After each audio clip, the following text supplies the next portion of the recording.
হঠাৎ দেখা যাচ্ছে 70টা লোডিং উঠ ফিরে এসেছে। উসমান গনি বললেন মুকদ্দমাতুন জায়েজ, কেউ এগিয়ে দাও। মুকদ্দমাতুন জায়েজ মানে উটের লাইনের প্রথম যে রাস্তা দেখায়, মানে ওই উট যা মানে সবটাই চলে যাবে। হযরত ওসমান গনি রাসূল পাঠিয়েছেন বলে গোটা সামনের উটটাকে দিয়ে দিলেন ফুল লোড। ও দেখা দেখি 70 খানা উট গরিবের বাড়িতে চলে গেল। ওসমান গনি বলেন আমার রাসূল যখন পাঠিয়েছে, এই ছোটখাটো অর্থ আমার কাছে কোনো কিছু নয়, নবীর হুকুমটা আমার কাছে সবথেকে বড়।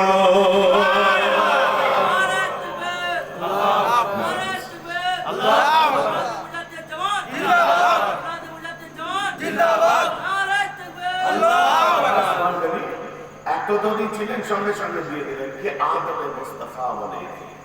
যদি দিলে না থাকে সব দেবে।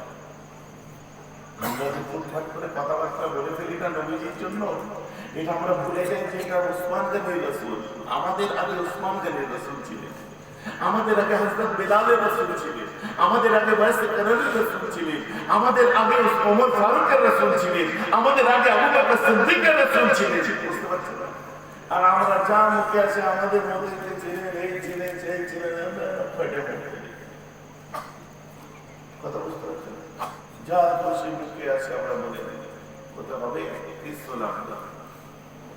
হযরত যায়েদ ইবনে আরকামকে বলা হয়, জুনিয়র সাহাবারা যে চায় যায়েদ ইবনে আরকাম আপনি রাসূলুল্লাহ দরবারে সকাল সন্ধ্যা বিকেল সব সময় থাকতেন, একটু বলুন না রাসূল কেমন দেখতে ছিলেন? যায়েদ ইবনে আরকাম, আমি বুখারী মুসলিম থেকে কোট করবো, ঘাবড়াবার দরকার নেই, একদম সহি অর্থে আছে। যায়েদ ইবনে আরকাম সিনিয়র সাহাবা, সবসময় করে কাঁদছেন। হুজুর কাঁদছেন কেন? বলছে আমি যখন